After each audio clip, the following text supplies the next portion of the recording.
Welcome to House Education. We are starting this morning, continuing our discussion or our Act 73 recap, especially the financial portion of it. We're joined by Legislative Counsel, who is continuing a walkthrough for us on this, and appreciate you being here. And if you have a few questions on yesterday's presentation by Beth, we might throw those at you as well. Okay. Yeah. Sounds good. We'll see how that goes. So, good morning, everyone. John Gray, Office of Legislative Counsel. Stopped yesterday at a pretty natural place, so that's sort of nice. Because the next slide I was going to show you was actually a high-level summary of all of the slides we've just gone through. So the first set of slides that we went through yesterday were your education finance sections, primarily located in Title 16. So this was the creation of your foundation formula with that base amount of $15,033 per pupil, updated weights, that's pre-K, special education, distinguished by disability cost, economic disadvantage, and then that refined EL weight that accounts for both proficiency level and formal education level.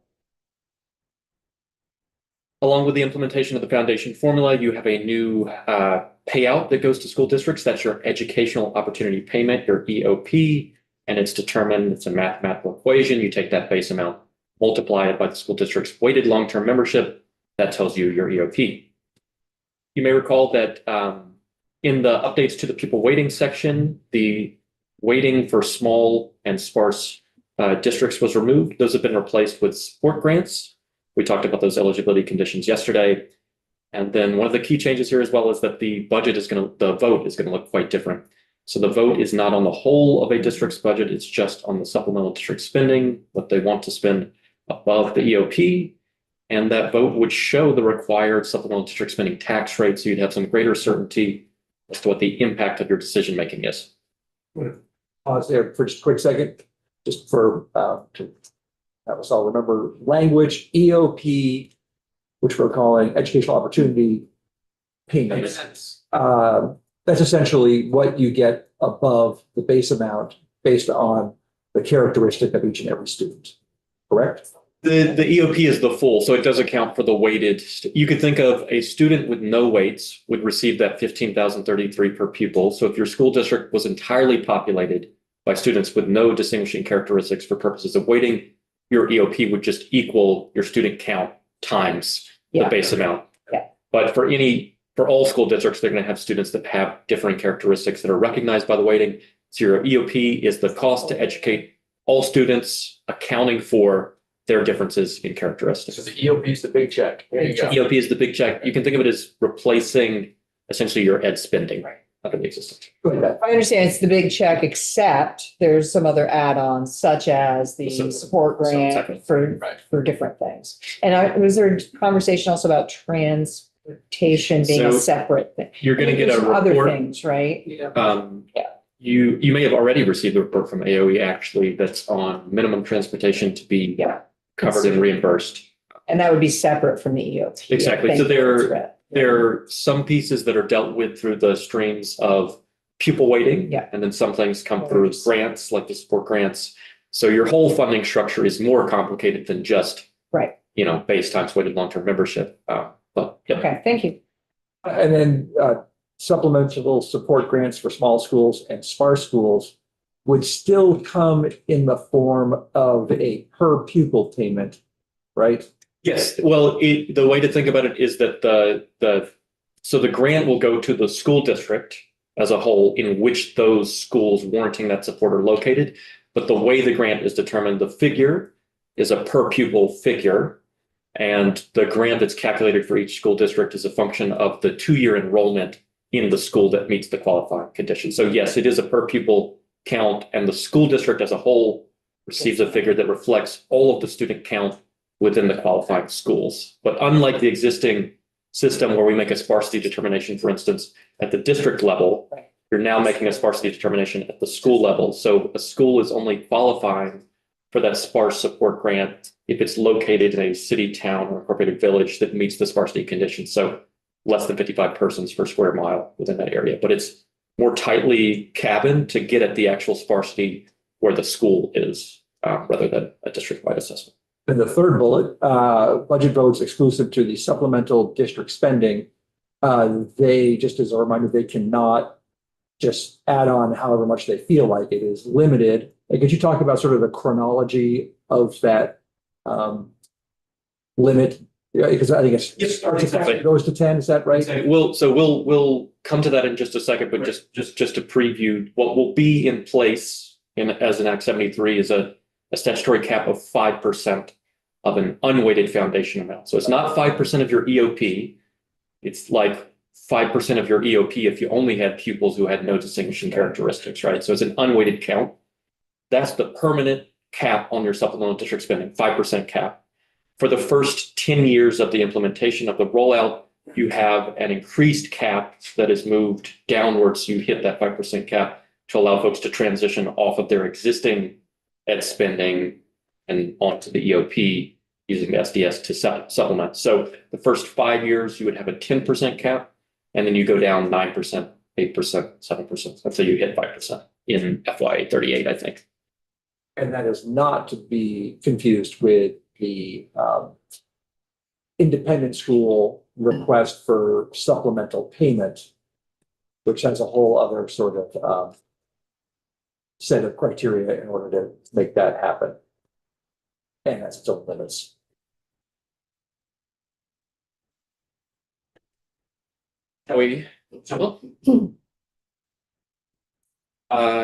So now we're jumping from Title 16, and we're going to start talking about the education property tax changes.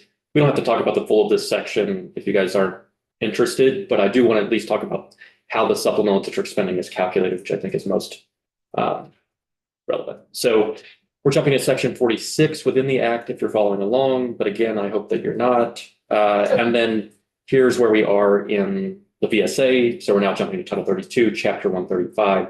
This is your education property tax chapter.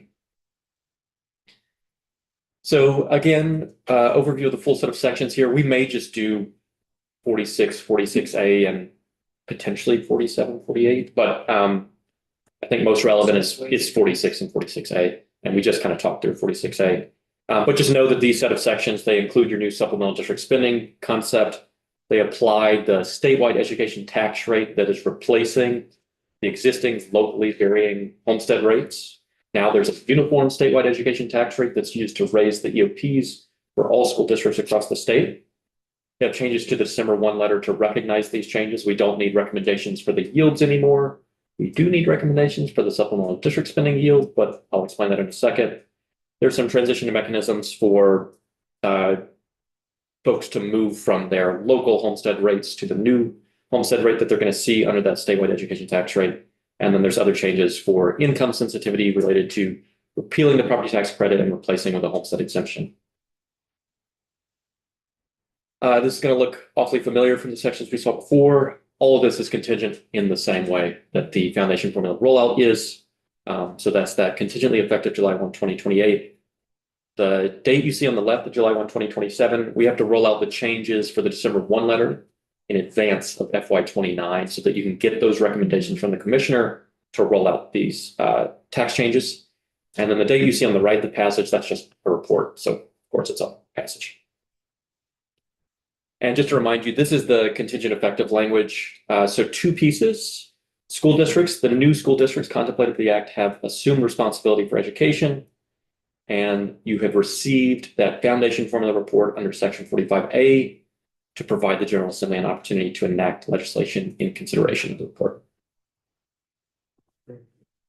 Okay, so this is probably the most complicated thing in all of my sections. My hope is that you may recall some of this from last year, but also I'll say left column, it's kind of what I would describe as the intuitive way to think about supplemental district spending.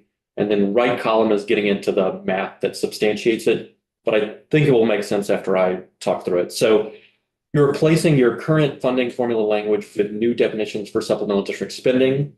As we know that SDS is the spending that voters of the district may approve above their EOP up to that cap of 5% like we've talked about. 5% of an unweighted foundation amount. Okay, so how is we have to think about equalization measures when we think about imposing these taxes. They're going to be raised entirely locally. So how does Act 73 ensure that folks aren't charged different rates to raise the same amounts of funds? So the way that it's done is to raise your supplemental district spending, a district must impose the rate that would be required to raise those funds in the lowest taxing capacity district. So if you were the district that had the least property wealth available per pupil, we determine what rate would be required for you to raise that. And then we apply that rate to any school district that has approved supplemental district spending. The result is, because all districts other than that lowest taxing capacity district will have more property wealth available per pupil, they will raise extra funds. That's what we call recapture. The supplemental district spending is raised entirely locally. This is unlike the way our current system works, right? Where everyone votes their budgets and then all funds are raised statewide, but we account for that variation in spending through varying homestead rates. That supplemental district spending is raised entirely locally, but it's benchmarked in the same way any other district would be to that lowest taxing capacity district. So I've already kind of talked about this, but the school district, the lowest taxing capacity, that is the district anticipated to have the lowest grand list per long-term membership in the upcoming fiscal year. The way to think about taxing capacity is how much can you raise at a given rate? So if you have the lowest taxing capacity, you can raise the least at a given rate. And so this identifies that the district that has the lowest grand list amount available per pupil is your lowest taxing capacity district. So just to, this was not something, this is not something we discussed in our committee. This was all done in Ways and Means. So by design, supplemental district spending, the formula will always lead to excess revenue. Yes, unless the only school district that elects to pursue school district supplemental district spending is the lowest taxing. So you can assume it will always produce recapture, basically. Yep. And that revenue goes into the education fund. Exactly. So like we talked, just a reminder from yesterday, all the revenues from the supplemental district spending tax will flow to the ed fund. They're paid out to school districts that have voted their supplemental district spending in the same way that EOPs are paid out of the ed fund. And then you're going to have an amount left over, right? You're going to have that recapture left over, that excess beyond the voted supplemental district spending. Act 73 created a reserve, the supplemental district spending reserve, into which the recapture goes. And then it's made available for two purposes. If there's been any miscalculations with the supplemental district spending, you could use that recapture to offset the miscalculations and then potentially more significantly reduce following year property tax rates. So I'll just ask a follow-up to that. I know that any legislature can change anything at any time, but that is it in this special separate fund. I mean, there is no intention, because when it passed the House, when we passed the bill, It's about that school money is construction. going into school construction that's correct. aid. And I'm still, disappointed that we aren't taking that on, but to make any changes as to where that supplemental additional revenue comes, we would have to pass a new law to make sure. So we're pretty solid on where we are. Yep, you would need to amend the section establishing that reserve. I just wanted to get that. Yeah. But you're correct. When it came out of the House, those revenues were dedicated to school construction. It's Yeah. kind of a waterfall Yeah. to school Yeah. construction. Yeah. Great, thank you. The other thing I was going to say the same thing. to think about with the recapture is that it really matters what the school district configuration is. That's going to have a dramatic impact on the amount of recapture that you have. Because you just think about the application of the equalization measures that you're using. So if you have widely ranging taxing capacity across districts, so you have school districts that have 3 times the taxing capacity of another district, they're going to have to apply the same rate that lowest taxing capacity district does, and it's going to raise a substantial amount of additional revenues, which you can see as good or bad, right?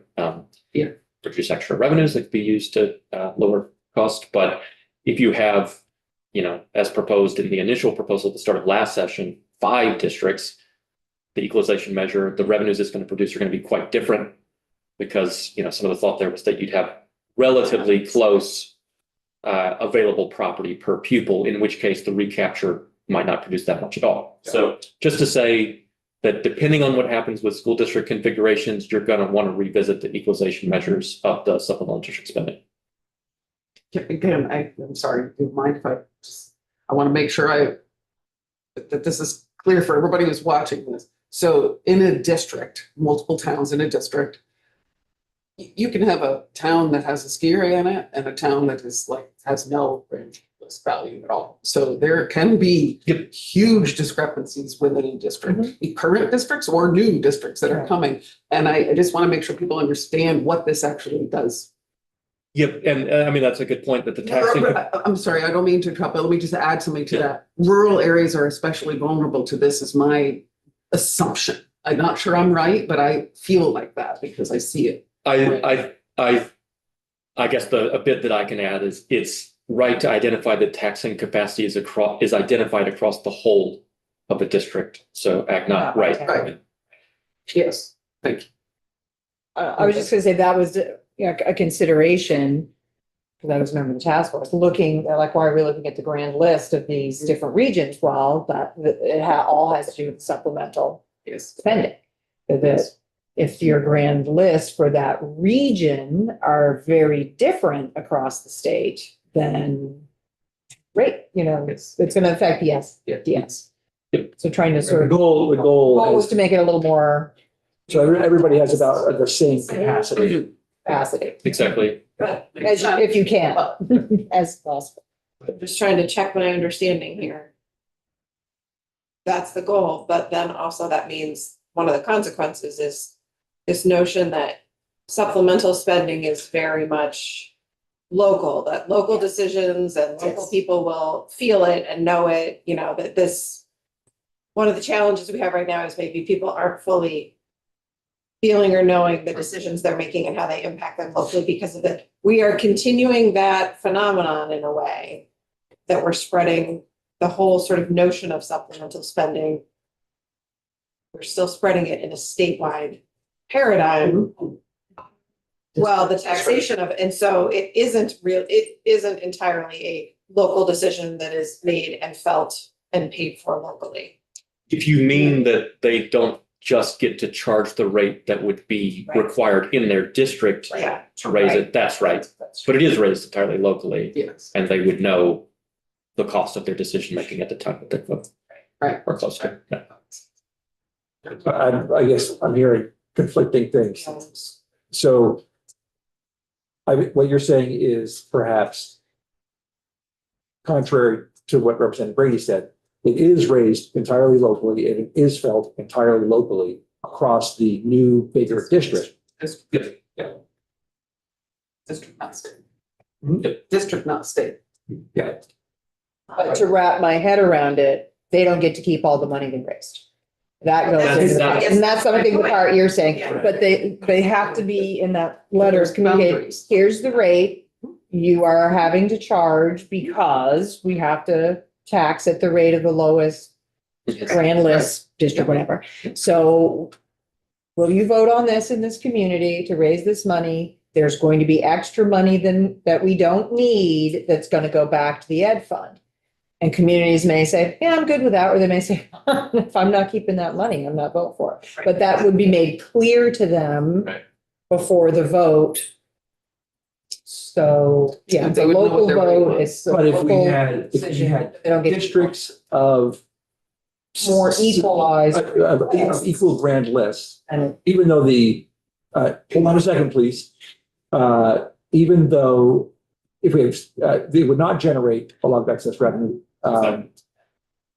But within that larger district, it's based on the The grand list available per long-term membership across the full of the district. Yeah, so really it wouldn't necessarily, and I think our goal has been all along to have every district theoretically have the same taxing capacity.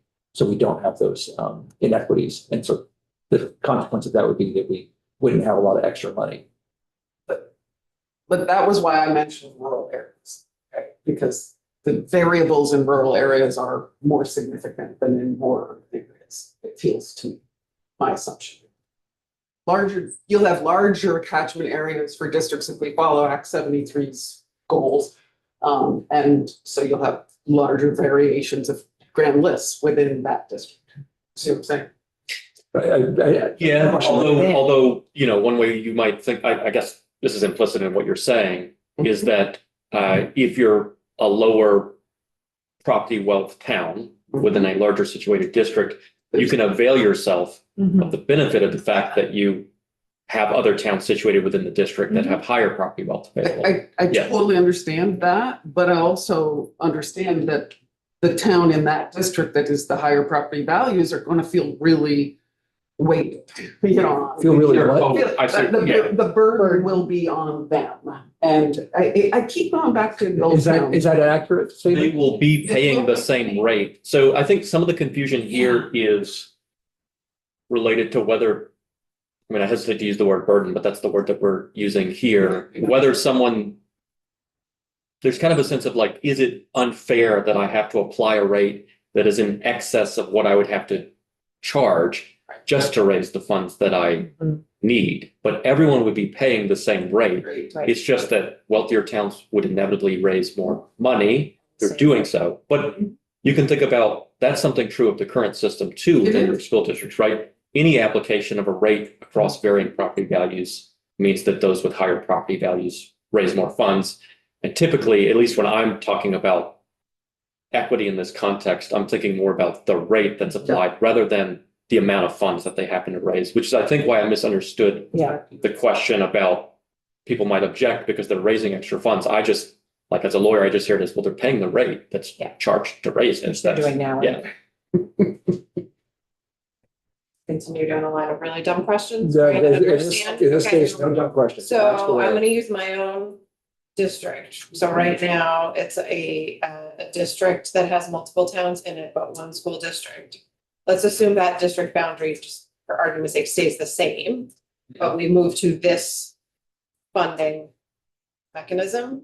So currently, the budget's the same in the whole district, but the tax rate I pay in Williston is different than in Heinsberg, is different than in Charlotte because of multiple things related to grand list and CLA and all that. Will that? That persists. That persists. That persists. So it's that's not going to be a uniform rate within a district of every This single is town. all pre-CLA. exactly. So that's kind of like my ending caveat is it's the same thing for the statewide education property tax rate. There will be a uniform statewide education property tax rate to raise the EOPs, but towns will see different tax Okay, bills okay. because they haven't been appraised up to date, right? So you have to have the CLA statewide adjustment until, which is probably impossible, until you have a constant appraisal process that ensures everything's at fair value. Yeah. Building on that, Yeah, but for the supplemental district spending portion, everybody would have the same rate in that situation. For The CLA Just for the, The CLA is still It's it's still applied. gonna apply, so they may Exactly. be adjustments there within that Exactly. district, even for the SDF. Exactly. Okay, thank you, that helps figure that out a little bit. follow-up Continue. question that might be for us to, I guess, in other states with a foundation formula, are these same steps kind of true, and the variability of rates across the state to get to a common funding level? So I don't know, Yeah, I don't- you can answer it. I might be publicly asking myself to figure this out in the next couple of weeks. So- yeah, I don't know enough about other states Yeah. to give a comparative feature. I would say the specific reason this was talked about so much and the yields were talked about is because we were responding to Brigham concerns. Yeah. And you think about the problem that this is trying to solve is, I have another slide deck we did last year that I could pull up if helpful. But, you know, back in the early 90s, late 80s, the state would set a foundation tax rate and a foundation cost. The cost was what the state deemed to be the appropriate amount of funding per pupil. And then the foundation tax rate was a rate that was what the state deemed to be a reasonable effort, basically, by the town. So some districts would apply that foundation tax rate and they wouldn't achieve the foundation cost. So the state aid would make up the gap between what they could raise and what the foundation cost was. And then another town that has substantially more property wealth at the given tax rate would raise twice the foundation cost, right? So you had folks raising different amounts of funds at the same rate, or having to charge extra rate to achieve the same funds. And so that's why we ended up with the current system that we had that introduced those equalization measures. So the supplemental district spending yield is a different approach to equalization, but we're trying to solve here Vermont constitutional concerns is, I guess, my answer. Yep. So is it then fair to think that in this sort of constant comparison of, well, most states use a foundation formula, we're gonna go to the mechanism. The way most states do it might vary highly because they might not, most probably do not have a Brigham type state constitutional decision that is over, so that a sort of sense of an apples to apples comparison of the simplicity or equity of a foundation formula in other states is actually far more complicated than we might be putting it out there, given that we're doing this Yes. within a Brigham context. I think that's fair to say. We might end up looking elsewhere and see that in fact, states do similar things. Yeah. And we might discover that they don't. And I think what you're saying is, if we discover that they didn't, that doesn't tell Vermont that they're doing it that Vermont's doing it wrong. Basically. Right. Right. But I think for me, it's an important reminder that of many of the complexities we're facing right now, even in a foundation formula, we face because of a state constitutional decision and philosophy towards taxation and education that may be fundamentally different than many other states that use a foundation formula. It's not so simple as to say, well, so many states do this. This is just sort of more obvious and easy. It's far more complicated than that. Right, and I think that's probably at the foundation as to why this is such a limited supplemental. Mhm. distribution. Right, You can't right. just spend whatever you want. Right. It's held at just 5%. And the Act 73 concept frankly includes two different approaches to equalization, right? You have this specific approach, the supplemental district spending, but the alternative approach we take for raising statewide funding for the EOP is like what we do. You get a uniform rate that everyone pays to raise those EOPs. So you could say, some towns are raising more, applying that rate than others are. And that's how you get this full set of property tax revenues, education property tax revenues that fund all of the EOPs. So the Act has two different kinds of equalization. We don't see it with the EOP because it's so straightforward, one rate, right? Although adjusted for CLA. But you see it with the supplemental district spending. Right. But No, no, I'm that's just fine. it's a bit of an aha to me, I guess, of comparing, saying other states do a foundation formula. It's somewhat straightforward. It's what most states do. And I'm not disputing that maybe it may be the right direction for us to go, but it is quite different in our constitutional context. And I think we might be oversimplifying what it accomplishes in terms of everything will be simpler, everybody will be paying some similar rate, and you'll feel much more your decisions. I think this is a reminder. We just didn't get to do this work in this committee. Yeah. And I partially am saying this because I felt I had guarded support for what we even generated in our committee last year, knowing that there was a lot that had to be done on the foundation formula and that happened even more quickly. And I, as a representative for my constituents, don't fully have an understanding, I think, of exactly what all of the foundation formula pieces that were layered on top of the policy pieces we did were. And so this is really important and illuminating to me of how much more complex it is. That piece of like, oh, well, the money committees are just going to do it. And that's like, it is more complex, and it actually does relate to policy and many of the issues, at least in my community, people are feeling and struggling with. This isn't necessarily just an easy solution. It's actually quite complex and I'm just editorializing and I'm done. Two responses, if you're interested. Yes. And if we have, okay. So the first is it may be helpful to think about what we mean by foundation formula if you're comparing across states, right? Because sometimes, and I think it's fair to say, much of what people mean is just base and weights for pupil. Yeah. It's almost agnostic as to the method that you use to raise the funds. Yes. So I would just Yes. note that it's not so much the foundation formula that's creating these complications, it's the methods of raising the funds that we used to do that. The second thing I would say is, from my perspective,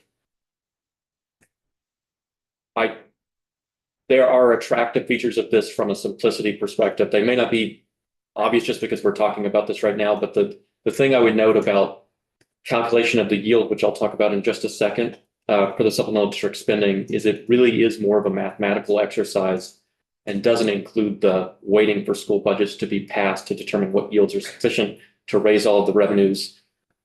I think there's good reason to expect that there will be greater certainty around the figures that people receive, but it is to be seen.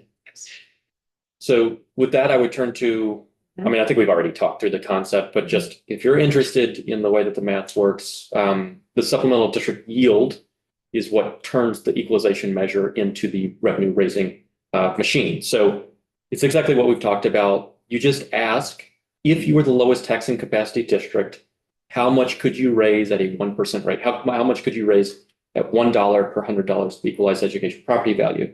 If we know that, then we can take your school district supplemental district spending per pupil, and we can just divide that figure by this yield, and it tells you the rate that would be required were you the lowest taxing capacity district to raise those funds. So it really is just a mathematical exercise. It's not that hard. It sounds sort of complicated because there's lots of defined terms and just a lot to hold in your head at once, but it really is just converting your per pupil supplemental district spending into a rate that would have to be applied to the lowest taxing capacity district. And all you do to do that is divide your per pupil supplemental district spending by this yield, which would be identified in the December 1 letter in a more reliable fashion than the yields that are currently identified. Again, just to repeat, if we had 20 districts across the state and they had exactly the same grand list, there would be no recapture. Recapture. Yep.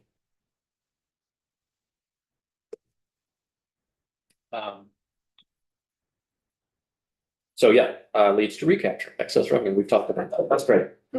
I'll just hit this because we've already talked about this, but we do have a transition for that cap. Supplemental district spending. It's longer than the transitionary measures you've seen for the EOP and what we do for the homestead rate and for all other kinds of pieces. It's more like a 10-year rollout. So for your first years of the rollout, FYs 29 through 33, you have a 10% cap and then it declines down 5% so that in FY 38, you're finally onto that 5% cap. Again, the sort of thought behind that is gives districts who overall money they get to spend on education might be going down as a result of the foundation formula, that period of time to spend more if the voters choose as they adjust to the new world. Exactly. Yep. At 38, it stays high. That's correct. That's correct. That's the permanent and the way to think about it is, the Act 73 enacts statute that's your permanent pieces, and then there are session law provisions that notwithstand the definitions for a transitionary period. And then once that period is over, you still have the existing law, which is the 5% cap. If you're interested, I'll just quickly hit these. We've already talked about this, but updates to Title 32, Section 5402. This is your education property tax liability section, and you're replacing the fully funding of locally voted school budgets, which account for that local variation through varying homestead rates, with a statewide education tax rate. Like we've talked about, it's going to look different on property tax bills because of the CLA. That statewide education tax would still be adjusted by statutory factors. So you may recall that there's a little table in this section. I don't know if you guys looked at this particular section, but with the rollout of new property tax classifications, that statewide education tax rate, the uniform rate, would be adjusted for different property tax classifications, which would be homestead, non-homestead, non-residential, and non-homestead residential. So right now, what you'll see if you look at the act is the statutory factors are 1, meaning all property tax classes pay the same uniform statewide education tax rate. The way to think about it is these are levers you can use to assign different liabilities to different classes of property. So if you had a statutory factor of 2 for the non-homestead, non-residential, it would be paying twice the statewide education tax rate. It's a way of shifting the liabilities across the classes. If I'm remembering correctly, correct me if I'm wrong, so they're all set at 1 now because there was supposed to be a study and report from the tax department That's right. regarding these various classifications. So based on that information, then they might shift from all being identical, but currently Exactly. they are all identical And for that reason. Mhm. Yeah, okay. And in fact, while these are outside of my sections, there is a double So contingency there's some for the limits property. there, right? You can't just say non-homestead residential is going to be 3. I mean, aren't there some guardrails on that? What So you can do too? I don't want to speak too much to that piece. We don't just have to go because down it's that road but- today. But I do want to say that you will receive a report if you Yeah. haven't already on the statutory factors. And there's a double contingency for the whole property tax Right. classification system, which is that unless the General Assembly enacts Certain- statutory factors in response to the report. Yeah. The property tax classification, the new property tax classification would be repealed Mhm. if those statutory factors haven't been updated by a date certain, which I don't remember. Yeah, the date, thank you but- for the yeah. reminder. And then, of course, this section imposes that local supplemental district spending tax. Like we've talked about, it's imposed in the same way the statewide is. So the CLA, statewide adjustment, all of that is happening. December 1 letter is updated to remove the current Mhm. recommendations for yields, and instead you're going to get greater certainty with the figures that you receive. That's the hope. A statewide education property tax rate that funds spending from the ed fund. And again, that should be more of a mathematical exercise. Well, there's still going to be outstanding figures. What kind of non-property tax revenues are coming into the ed fund? You will, because the EOPs are just a function of base times weighted long-term membership, assuming that you're close on those figures, you should be able to recommend a statewide education property tax rate. And then the commissioner would also identify that supplemental district spending yield, which again is really just a mathematical exercise. They look and say, which district has the least grand list value available per long-term membership? And then they ask, how much can they raise at a $1 rate? I can keep going if you guys want to hear about other things, but I realize this is a ton of information. This has been really great, by the way. And so I do want to give everybody the opportunity to ask any question of anything. This is because it's the better understanding we have of this, the better. Yes, No, somebody else. there's nobody else in line. Well, this is maybe, I guess, a question for you or the gods or someone. I don't, I am. yeah. Oh, I mean, I'm reminded or newly terrified that I'm genuinely sitting here in this session very uncertain about what we should even do. Right, so I reluctantly supported what we developed here. I had concerns as it moved around the building. I did not support what happened in conference committee. I see a lot of value in parts of the task force report. I'm genuinely, in my mind, all options are on the table and I'm unsure. I am reminded here that if we are, and I do believe we have structural challenges in the state are long overdue. If we are embarking in some way on some reorganization of our educational system so that it is more structurally sound, and that includes districts, we have this challenge of what would logical districts be for educational purposes? So say something that I think if you've read the task force report or we're going to hear, and then took some sort of case studies. Okay, the capital region maybe has some obvious oversaturation of high schools. If you could build a regional middle or high school in that area, or maybe that even became a district to do that, that might make a lot of sense educationally. But I don't know the property wealth of all of those towns included. That might completely go out the window when you take it. But on the other hand, if you take we want districts because they are taxing entities which has a huge importance and impact on all Vermonters. So the equity or the equalization of taxing capacity and property wealth across the state is the most important sort of distinction for deciding our districts. Those are two really different. Again, I'm stating the obvious in many ways, and I think this is from what I watched some of what the task force was running into, but you could draw two very, very, very, very different maps that serve each of those purposes really well, but I don't know where and how you marry those. You could have really equal property wealth, nice districts, but it might have like 10 schools in one and 0 in another and make no sense from a sort of actual physical educational buildings, what the purpose of those districts is, which is to educate kids. I would just So, point out that the sort of property wealth debate that we're having, and I think Yeah. your point is well taken, but it's only applying to if you want to spend an additional 5% above your EOP. no, isn't it also though, It's not about, it's about the mechanism for that, but isn't it about the whole system and that we are trying, or that there's a desire to have districts that have relatively similar property wealth, period, regardless of supplemental spending, but for this new structure anyway. So I would say from my perspective, the reason that concern was on the table was to deal with the equalization measures of Yeah. the supplemental district spending.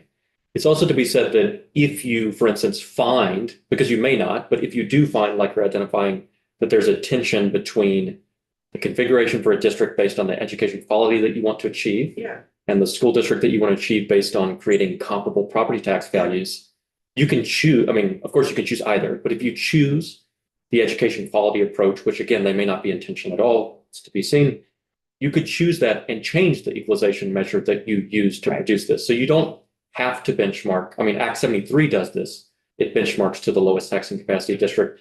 There are alternative equalization measures out there. And so just to hark back to something that we talked about earlier, whatever you do with the school district reconfiguration, you're going to want to revisit what the equalization measures are. Yes. But there's nothing that mandates that all the school districts be of comparable. It just makes it simpler and easier to do. For supplement. Yep. But it's only for supplemental, it's not. It doesn't affect the determination of the statewide education tax rate, which is, again, it's raised across the state as a whole. So that's agnostic as to what the district configuration is. And we all pay it still into a common Mhm. pot. Yep. It's the supplemental piece, is where it matters. Which the other thing to think of, in this space is that your configuration will also affect what the appetite is within that district to pursue supplemental district spending. Who the components of that are going to have a lot to do with whether or not there are successful or unsuccessful votes on supplemental district spending. So. Yep. Fun stuff. Other questions? This is really good conversation for all of us. Yeah. Just a question for future, maybe some joint meetings or having someone from Ways and Means, discussion with Ways and Means people about this for our information. We can, Over the course. even in terms of what's the thought process behind these decisions? No, I'm saying we could schedule Yeah. to have someone from Ways and Means come in to talk to us about this too, if we needed more information, right? Sure, I would just ask us all to say, what more do we want to know? And who are the best people to help us learn what we want to know? I think some of where we are now is less about like needing experts to give us testimony. I think having them, particularly the lawyers in the room, to explain things.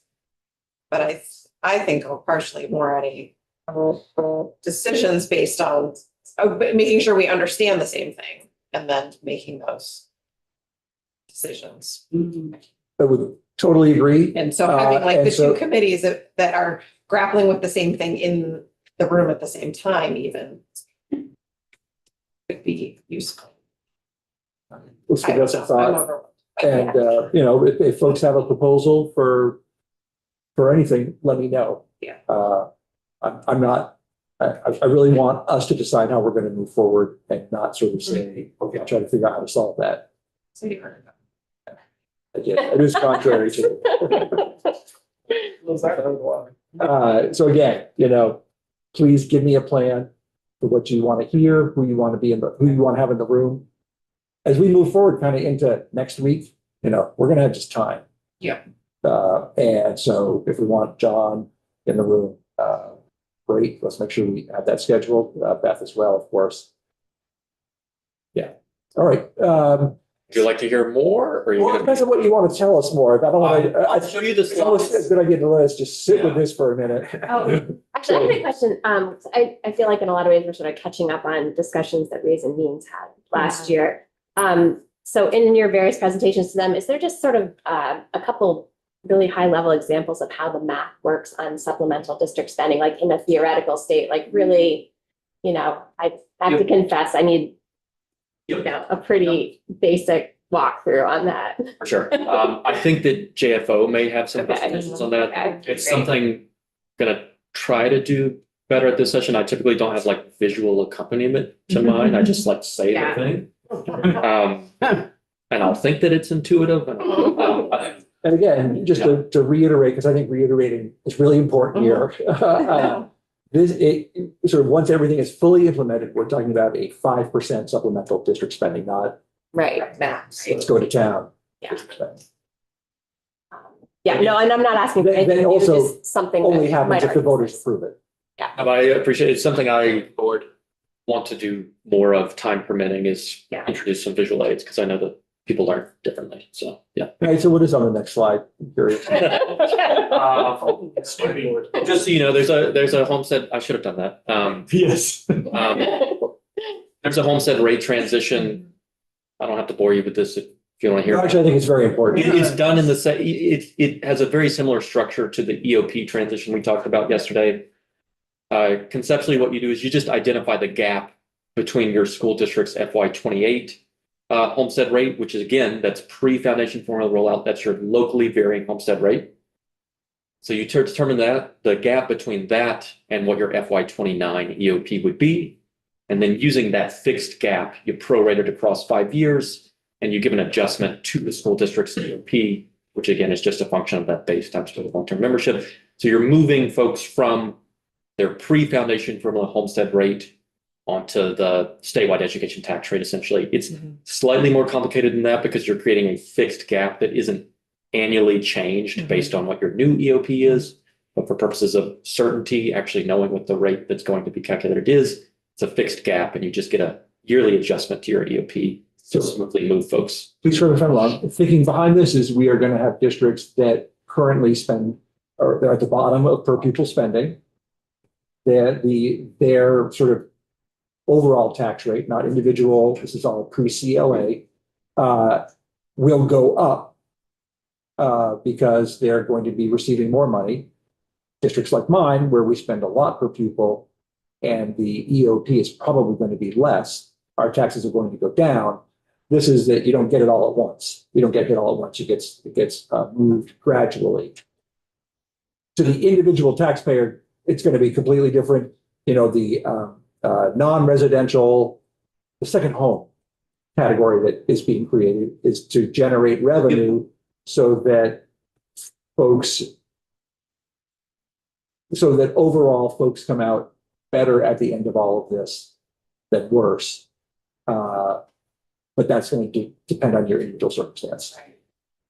Yeah, you said exactly the added thing I wanted to say, which is that there is, in that report on the statutory factors, one of the directives to the Department of Tax is that they consider ways essentially to mitigate increases to anyone's homestead rate and to offset those liabilities elsewhere within that property tax classification system. Pause for a second. Questions? Super dumb question. No.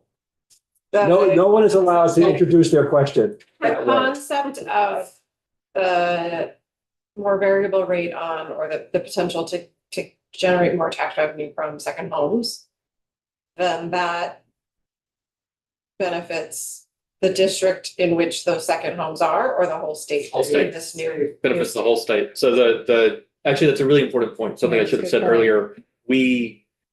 Under the existing system, you have that non-homestead rate that doesn't vary. And then you have your varying local homestead rates. Here, what you receive in the new system is that statewide education tax rate, which is what's determined to be necessary to raise the funds statewide for all EOPs. And then that uniform rate is adjusted by the statutory factors. So that means that every class is picking up the necessary variation to fund those EOPs. So you're not shifting. Exactly, it's raised statewide across all of the classifications.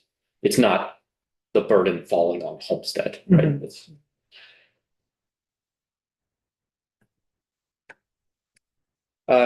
switching gears, this may be something of less interest, but new income sensitivity measures, appealing, well, I say not of less policy interest, but less relevant to the conversations we've been having. You can think of this as not a necessary component of foundation formula rollout. It is built on the same contingencies, but you could delink these. There's nothing inherently linked between new income sensitivity measures and Okay. your foundation formula rollout. So Section 52, which is the largest section, I think, in the bill, it's amending a whole chapter. That's your existing property tax credit chapter. repeals the property tax credit. It does leave in place, there's a municipal property tax credit that persists. But you no longer have the familiar property tax credit that folks know, and instead you have a new homestead property tax exemption that reduces the amount of house site value that's subject to any education taxes. So unlike just kind of a basic conceptual point, it's important to note the difference between credit and exemption right. You're no longer paying under this system the full property taxes on the full value of the house site rate and receiving a credit in the following year against that. In fact, you're just reducing the amount of house site value that's subject in the first place to education taxes. So you aren't paying that liability and applying a credit. You're just actually paying less in taxes on the house site. So these would be when people talk about income sensitivity measures in the property tax system, they're talking about the property tax credit today. In the future, if you said that, what you would be talking about is the homestead exemption. Slightly different figures that are introduced here. It extends benefits to households with not more than $115,000 in household income. Something to note is that you may be familiar or not, that in the property tax credit chapter, you can look and see, some of the income thresholds at which different benefits are applied.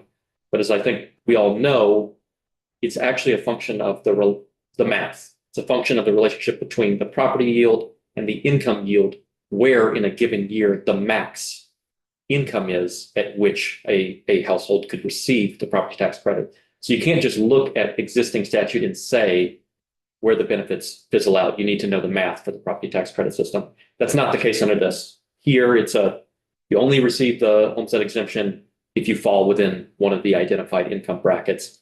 I don't remember how many there are. It's something like 10, but it's a relatively smooth set of income brackets that you move across. If you're in the bottom bracket, that's $0 to $25,000 in household income, you would get a 95% exemption against the first $425,000 in house site value. So it's not against, if you had $1 million home, you wouldn't get any exemption against anything above the $425,000.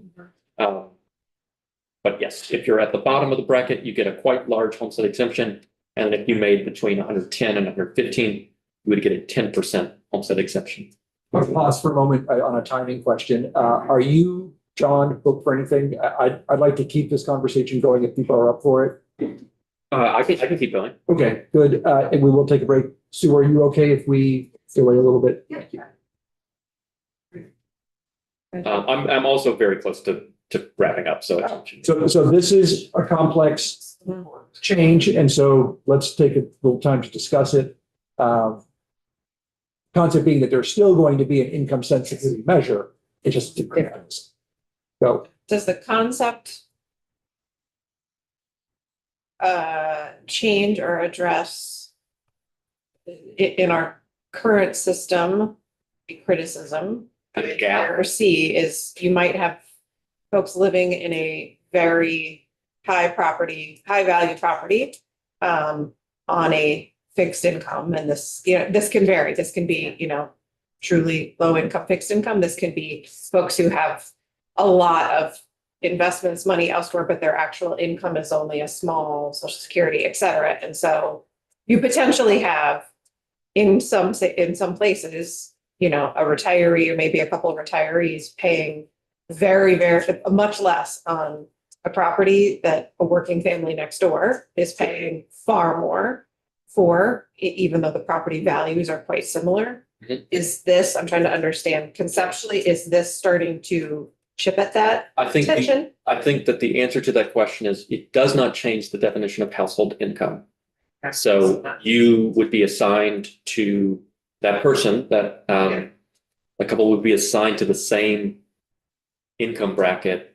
Admittedly, we have different income brackets now, but conceptually they'd be assigned to the same income bracket under the property tax credit system. And under this system, we do have, I think the extent to which you can see it is the amount of property value which can be exempted here. And the exemption is available just against that first 425K. But I don't think this solves the exact problem that you're identifying. Someone whose income doesn't flow into the household income bucket is eligible to receive the homestead exemption in the same way that someone whose full income streams are accounted for in the household income would be eligible. Is that 400, you said 425? Yep. That's different than the current Yes, so this is, because this is an exemption against house site value rather than a credit. Right. It's not that different though, is it? Because right now you only qualify for income sensitivity up to a $400,000 value of your house. It's correct that we use comparable figures. You're going to see similar figures between the property tax credit and the homestead exemption. But the actual mechanism for achieving that is different because here we have to identify the amount of value that is subject to tax liability. But you're right that the figures are quite similar, 400 versus 425K. I raise this partially because it comes up, I think, in housing discussions a lot as one of the multi-layered disincentives in our current system of, moving older Vermonters potentially out of large homes that would be better suited for families. But the financial incentives are what they are. Now that I'm becoming an older Yeah. Vermonter, you're not going to argue that. Living in a larger home that had kids in it. Can I Yes, ask a really please. basic question? So I had the same question that Representative Brady had. And so I'm just trying to understand. So what was the policy that was driving this change here? Was it, it does seem a little bit simpler to understand just from a comprehension level, but what was the policy push behind this particular?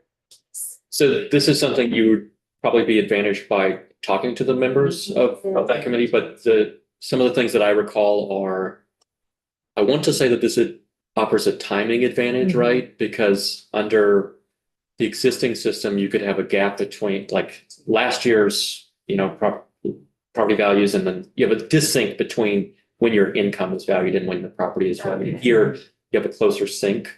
There's some measures that are included here to transfer some of the benefits to purchasers of a home within the year in which they would be paying the property taxes. Sometimes folks can't avail themselves of the benefit of the property tax credit under the existing system, and they could conceivably, under laxer measures here, avail themselves of the homestead exemption in the year in which they purchase it. I will say you could probably pursue that change agnostic, separate from the homestead exemption creation. But I think in general, the ideas were more closely link the timing for income and the property taxes.